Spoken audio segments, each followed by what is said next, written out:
Arsenal and Spurs play out a 2-2 draw at home in the Emirates in a North London derby that was a highly contested game. Either team could have won it, but still right now it feels like we lost more than anything. In today's video though, I will be giving my player ratings for the game. So what's going on everyone? You're listening to Gunner Central here. I hope you're all doing well. Without any further ado, I think we can just get started. In goal, we had David Raya for the third game in a row. A very good distribution as per usual from our Spanish shot stopper. Although I saw some people say he wasn't good with the distribution, I thought he was good. Tottenham played a very high press, making it hard for David Raya, but I thought he still did quite well. Other than that, I think he had a really good save. It's absolutely outrageous save in the first half where he clawed the ball from the goal. Amazing save. But other than that, to be fair, he didn't really have much else to do. I don't blame him for the first goal nor the second. Maybe would have liked him to pressure better in the second goal conceded, but I don't know. I think that's very picky. I thought it was a decent performance from David Raya. A lot of you might disagree with this, but I'm going to give it a 7 out of 10 for David Raya. It's not bad performance at all. Left back, we had Zinchenko. It's another good performance from Zinchenko. Defensively, wasn't as good as previous games, but on the ball, just as good. Very good, and he helps the team so much. Sometimes you don't even notice him with how much he helps the team offensively, especially. But it wasn't that bad of a performance. Not too many notable things. I'm going to give him a 7 out of 10. It was a good average performance for him. Quite happy with him. Centre backs, we'll go Saliba first. Looked dominant as ever. Some really good crunching challenges. Looked strong in the air. He is an incredible centre back. He did make some errors here and there, but overall I thought he was okay. Played quite well. He looked calm on the ball. I give Saliba a 7 out of 10. Next is Gabriel. Same as Saliba. Really good challenges. Won some huge 50-50s. But yeah, overall just a decently solid performance from Gabriel. A 7 out of 10 as well for Gabriel. Then on the right back position, Ben White. Good overlapping runs, and he kept Brennan Johnson reasonably quiet for most of the game. It's another solid performance from Ben White. I wouldn't say it's his best of the season, but it wasn't half bad. Maybe I'm being too nice, but I'm also giving Ben White a 7 out of 10. Next, Declan Rice. Very good performance. I thought he was crucial at times. He kept the midfield strong. He made it very hard for James Maddison to get any success in that first half. Won the ball tons of times. Was leading by example. Looked very good on the ball. The moment he came off, we looked quite lost and open and weak in the midfield. The impact he has on this team and in this midfield is immense. Hopefully, the injury isn't as bad as some may say it is. I'm going to give Declan Rice a 7 out of 10. Next is Fabio Vieira, who I wanted to start over Kai Havertz, and he did. But let's be honest, he didn't really do anything of note. He was kept quite quiet throughout the first half. To be honest, if he was brought off at halftime for non-injury purposes, I would have not even batted an eye. I don't think that was a bad decision at all.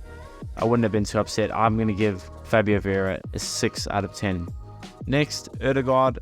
A lot of you guys are giving some hate to Odegaard, which I disagree with. I think in the first half, he was incredible as usual. The second half, he was kept more quiet. He struggled to get on the ball as much, but so did a lot of our offensive players like Saka. So I think overall Odegaard was okay. It wasn't a great performance from him, but he didn't do half as bad as you guys are acting like he did. I'm going to give Odegaard a 7 out of 10. Again, some of you may think it's too high, but I don't think the team played all that bad, especially as some of you are making it out to seem.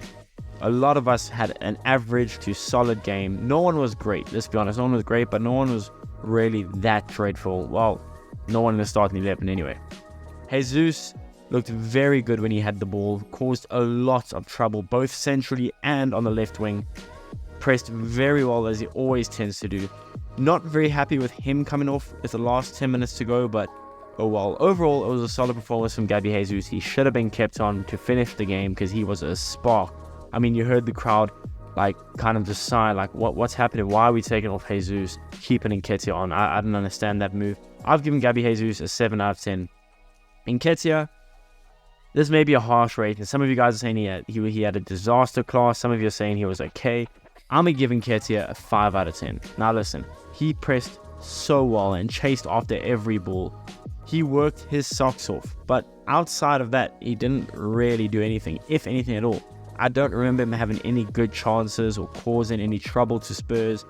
5 out of 10 may be harsh or maybe too lenient. It depends what side you're on. I'm going to give Nketiah a 5 out of 10. Bukayo Saka, I'm going to give him an 8 out of 10. Yes, some of you may think that's too high, but he was our best player on the field throughout the game. He is the reason that we got both goals. He took his penalties so calmly. Yes, he was kept more quiet in the second half, but like I said earlier, so were most of our offensive players. Overall, I thought Saka was really good. He kept Udogie. He made Udogie's life hard, let's be honest. And Udogie's a good player, especially Udogie likes having overlapping runs, but he struggled to do that. Saka, defensively as well today. Very, very good. I'm going to give Saka an 8 out of 10. We'll go on to substitutions. Let's start with the big one. Jorginho, he came on at halftime for Declan Rice, you suppose only because of injury. Yeah, I'm going to give Jorginho a 4 out of 10. Could even be lower. He made that horrible mistake that led to the Spurs' second goal right after going up. And at times, he just looked like everything was a little bit too quick for him. That's what I felt. I felt like he was an old man and everything was just moving a little bit too quick for him in the game. Disappointed in his performance. He had maybe 1 or 2 good moments where he dribbled out of trouble, but otherwise he looked quite shook, like deer in the headlights. That's what I'd say. He looked like a deer in the headlights. Next we'll go Kai Havertz, who I don't know. I don't like him being brought on. I know we had to take Vieira off because Vieira didn't do anything, but I don't know if Havertz was the solution either. Havertz started off decently, but yeah, he wasn't great. Just another meh performance, if we're being honest. He did some things good, but then he would follow up his good work by doing some bad things, getting bodied off the ball, getting brushed aside, just losing the ball. I don't know. I really want Kai to come good, but that performance is not giving me any confidence in it. Wasn't the best performance from Kai, wasn't a horrible performance, but like I said, just another meh performance. I'm going to give Kai Havertz a 5 out of 10. Then we had Reece Nelson. Was a good spark on the wings when he did get the ball. He didn't get it often enough. I thought he had some really good moments at times. He dribbled at the Tottenham defense and he looked like he could be some trouble for Tottenham. But wasn't on long enough, so I'm going to give him a 6 out of 10. Next, Emil Smith-Rowe. I'm glad to see him come on.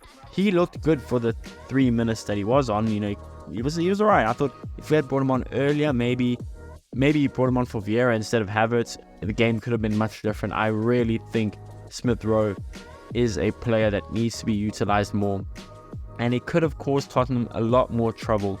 But being on for 3 minutes, he did what he could. I'm not going to give him a rating. He wasn't on long enough. Arteta, I'm going to give Arteta a 6 out of 10. I think it was difficult for Arteta, of course. You know, it was our first Champions League game in 7 years. It was a Champions League week. Tottenham had rest complete. They had a whole rest week. It was difficult for us. I thought we looked quite tired, especially towards the end. He had to take off a lot of players because of playing so many games and so many games still coming up. But I don't know, like I said, I think the Havertz substitution was wrong. I think Smith-Rowe would have probably been a better option. Maybe Reece Nelson, and you could drop Jesus behind Nketiah or something like that. Jorginho, of course, had to come on. Although, then again, did Jorginho have to come on? Was there no one else we could have brought on? I don't know, maybe move Zinchenko permanently into midfield and move on Tomiyasu. I don't know, there's quite a lot of things that went wrong for Arteta. But again, it was a draw. It's a draw. It's not a bad result. It's not great, but it's not a bad result. Of course, North London Derby, you always want to win those games, but you can't always win everything you play. Yeah, I think overall, Arteta should get a 6 out of 10. But that's my ratings. I would love to know what you guys think of the ratings. Who do you think played really well? Who do you think played badly? What ratings would you change and why? Let me know in the comments below, and I'll see you guys in the next one.